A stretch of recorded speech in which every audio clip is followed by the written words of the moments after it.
Assalamualaikum warahmatullahi wabarakatuh. Hai guys, perkenalkan nama saya Aida Nur Afifah. Di video ini saya akan membahas mengenai tugas fisika yang berjudul radiasi gelombang elektromagnetik.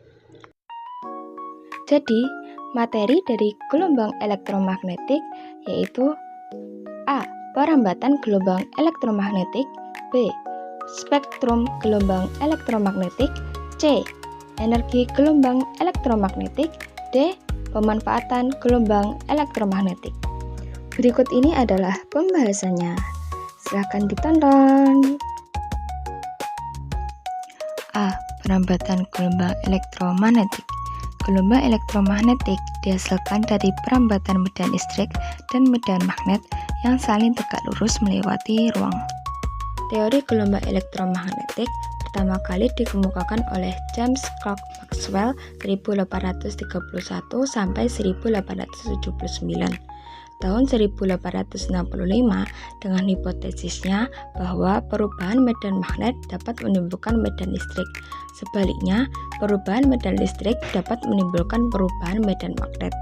Ini merupakan penggabungan teori kelistrikan dan kemagnetan yang dikemukakan oleh Hans Christian Ørsted 1777 sampai 1851, Michael Faraday 1791 sampai 1867, dan Marie Ampere 1775 sampai 1836. Medan listrik dihasilkan dari sebuah muatan listrik, sedangkan medan magnet dihasilkan oleh perubahan medan listrik. Besar medan listrik dan medan magnet yang dihasilkan dipengaruhi oleh besar arus listrik dari sumber tegangan, dan arahnya dipengaruhi oleh arah arus pada kawat tersebut. Jika tiang pemancar diberi arus bolak-balik dengan persamaan sinusoidal, maka besar medan listrik dan medan magnet juga berupa fungsi sinusoidal. Arah medan magnet selalu tegak lurus dengan arah medan listrik yang dihasilkan. Di bawah ini adalah rumus-rumusnya. B. Spektrum gelombang elektromagnetik. Urutan tentang frekuensi atau panjang gelombang dari gelombang elektromagnetik disebut spektrum elektromagnetik. Gelombang elektromagnetik dihasilkan oleh berbagai sumber. Misalnya, sinar gamma dihasilkan oleh peluruhan zat radioaktif dan radio kosmik. Sinar X dihasilkan oleh perlambatan elektron berkecepatan tinggi secara tiba-tiba dalam tabung ruang hampa. Gelombang mikro dihasilkan oleh tabung elektron. Sinar gamma memiliki frekuensi dan energi tertinggi. Energi radiasi ini mampu mengionisasi atom lain, sehingga sangat berbahaya jika seseorang terpapar radiasi sinar gamma. Cahaya merupakan spektrum gelombang elektromagnetik, seperti matahari dan lamen lampu. Cahaya mulai dari sinar merah dengan gelombang terpanjang sampai sinar ungu dengan gelombang terpendek. Sinar merah, ungu, dan cahaya tampak lainnya dikenal cahaya monokromatik, yaitu cahaya yang hanya memiliki satu warna atau satu panjang gelombang. Sinar matahari merupakan cahaya polikromagnetik. Contoh pada peristiwa pembentukan pelangi dan penguraian cahaya matahari oleh prisma kaca. William Herschel pada tahun 1800 melakukan eksperimen untuk menentukan perubahan suhu pada setiap warna yang dihasilkan dari penguraian cahaya matahari melalui prisma kaca.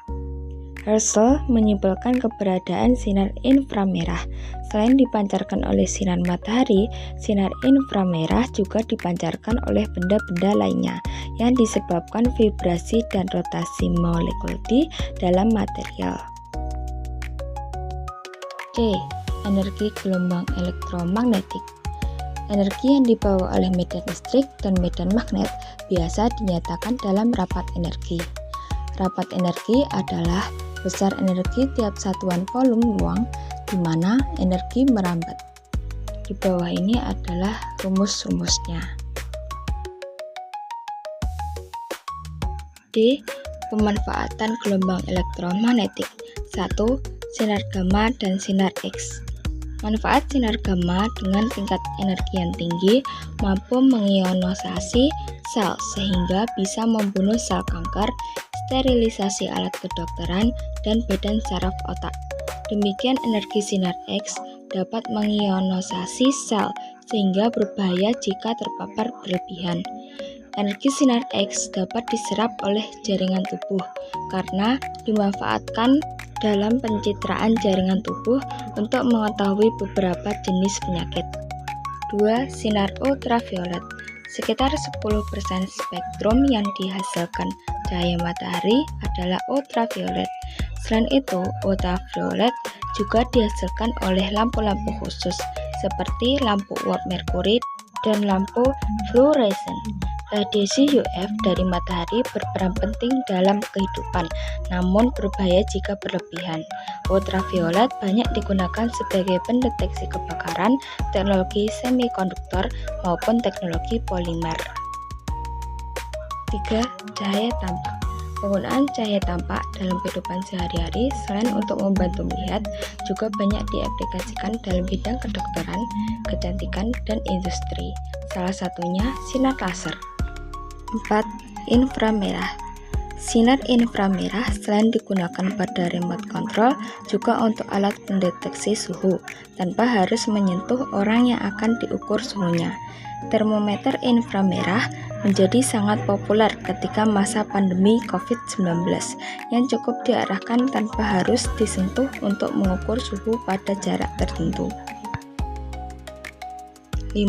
Gelombang mikro. Gelombang mikro ada dua. A. Telepon seluler. Gelombang mikro dimanfaatkan untuk telepon seluler. Setiap area layanan dibagi dalam wilayah kecil disebut sel. Masing-masing sel memiliki antena yang dikontrol oleh base station, kemudian dikontrol dengan sebuah MSC yang kemudian ke base traveler station sampai ke penerima saat melakukan panggilan. B. Radar. Radio Detection and Ranking Radar merupakan salah satu aplikasi gelombang mikro yang digunakan untuk mengukur jarak, sudut, dan kecepatan objek. Radar biasa digunakan untuk mendeteksi pesawat, mengukur kedalaman laut, alat untuk mendeteksi laju mobil yang sedang bergerak. 6. Gelombang radio. Gelombang radio selain digunakan sebagai media komunikasi, juga dimanfaatkan dalam teleskop radio. Tahun 1957, grup Reber 1911 sampai 2002 menemukan bahwa matahari memancarkan gelombang radio seperti bintang yang lainnya. Spektrum ini tidak dapat dilihat dengan teleskop optik. Reber membuat teleskop radio pertama yang digunakan untuk mengamati spektrum ini. Teleskop radio difungsikan sebagai teleskop radar untuk mengamati benda langit yang jaraknya dekat dengan bumi, seperti bulan, Mars, Merkurius, dan Venus. Teleskop paling terkenal yang mengorbit bumi diluncurkan pada tahun 1950, yaitu teleskop Hubble. Jadi, kesimpulan dari materi ini, radiasi gelombang elektromagnetik adalah energi yang merambat dalam bentuk gelombang yang terdiri dari medan listrik dan medan magnet yang saling tegak lurus, dapat merambat tanpa medium, serta mencakup spektrum luas dari gelombang radio hingga sinar gamma. Gelombang ini memiliki sifat seperti transversal, pemantulan, dan pembiasaan, serta memiliki berbagai manfaat seperti komunikasi dan pengobatan, namun juga dampak negatif jika paparannya berlebihan, seperti kerusakan sel dan peningkatan resiko kanker. Sebelum saya tutup video ini, semoga bisa bermanfaat dan dapat dipahami. Sekian dan terima kasih. Wassalamualaikum warahmatullahi wabarakatuh.